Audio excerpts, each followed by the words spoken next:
అందరికీ నమస్కారం.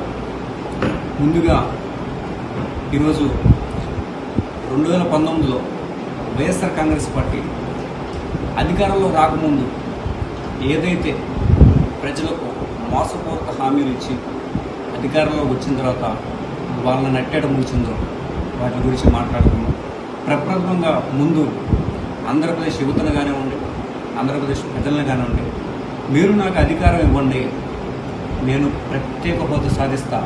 ఎలా సాధిస్తానంటే కేంద్రం మెడలోంచి మరి ప్రత్యేక హోదా సాధిస్తానని చెప్పి మనకు మోసపూరిత మాటలు చెప్పి ఆయన వెళ్ళి కేంద్రంలో ఉన్నటువంటి అధికారుల దగ్గర మెడలు ఉంచుతున్నారు. అలాంటి మోసపూరిత మాటలు.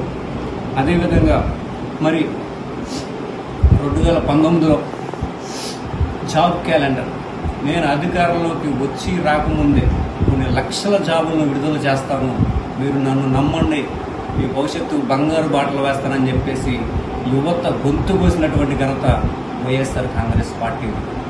మరి అలానే పేదలకు నివాస స్థలాలు ఇస్తానని చెప్పేసి ఎక్కడో మారుమూలన కనీస వసతులు లేనటువంటి ప్రదేశంలో అరవాగా నివాస స్థలాలు ఇచ్చేసి అవి నివాసం ఉంటేనే పనికిరానటువంటి స్థలాలని చెప్పేసి చాలామంది ప్రజలు వారి గోడు వెళ్ళబుచ్చుకున్నప్పటికీ వాళ్ళు వినకుండా మేము అన్ని ఇళ్ల స్థలాలు ఇచ్చాము, ఎన్నో ఇళ్ల స్థలాలు ఇచ్చాము డబ్బు కొట్టుకుంటున్నారు తప్ప నిజంగా పేదలకు నివాస స్థలాలు అయితే వైఎస్ఆర్ కాంగ్రెస్ పార్టీ ఇవ్వలేదు. అదేవిధంగా మరి పేదలు అత్యవసర పరిస్థితుల్లో ఆరోగ్యం క్షమించినప్పుడు ఆసుపత్రులకు వెళ్తే వీళ్ళు కనీసం ఆరోగ్యశ్రీ వసతి కూడా పేదలకు కల్పించలేకపోవడం నిజంగా వైఎస్ఆర్ కాంగ్రెస్ పార్టీ యొక్క దాష్టికానికి ఒక నిదర్శనంగా చెప్పుకోవచ్చు. అలాగే మేము అధికారంలో రాగానే సంపూర్ణంగా రుణమాఫీ చేస్తామన్నారు. ఎంతమందికి రుణమాఫీ చేశారనేది మీకు తెలుసు, ఒకసారి ఆలోచన చేయండి. మరి అలాగే ఎంతోమంది పేద విద్యార్థుల చదువుకి వీళ్ళు ఆనకట్ట వేసేశారు. వారి చదువుల్ని ఫీజు రియంబర్స్మెంట్ అందించకుండా అమ్మఒడి అని చెప్పేసి అరవకొరవాగా అమ్మఒడి కార్యక్రమాన్ని అమలు చేస్తూ సరిగ్గా నిజంగా విద్యార్థుల జీవితాలను వీళ్ళు అంధకారం చేసేశారు. ఒకసారి ఆలోచన చేయండి. నేను మద్యపానం నిషేధం చేస్తేనే మళ్ళీ ఎన్నికలకు వచ్చి ఓట్లు అడుగుతా అన్నాడు. మరి మద్యపాన నిషేధం నిజంగా జరిగిందా? మరి వీళ్ళు ఏ మొహం పెట్టుకుని ఈరోజు మన ముందుకు వచ్చి ఓట్లు అడుగుతా ఉన్నారు?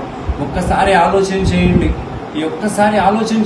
అది చేసిన మోసపూరిత హామీలన్నీ మరలా ఒకసారి గుర్తు తెచ్చుకొని వైఎస్ఆర్ కాంగ్రెస్ పార్టీకి రానున్న ఎన్నికల్లో సరైన గుణపాఠం చెప్పే దిశగా ఆంధ్ర ప్రజలు మొత్తం కూడా ఈసారి కంకణం కట్టుకొని తెలుగుదేశం పార్టీ, జనసేన, బీజేపీ పార్టీకి ఓటేసి కూటమిని గెలిపించి వైఎస్ఆర్ కాంగ్రెస్ పార్టీ మోసపూరిత హామీలను తరిమి కొట్టి వారి నాయకులను తరిమి కొట్టి వైసీపీ అంతం, జనసేన, బీజేపీ, టీడీపీ కూటమి పంతం అనేలా ఆంధ్రప్రదేశ్లో నిరూపించాలని కోరుకుంటూ జై జనసేన, జై టీడీపీ, జై బీజేపీ, జై హింద్.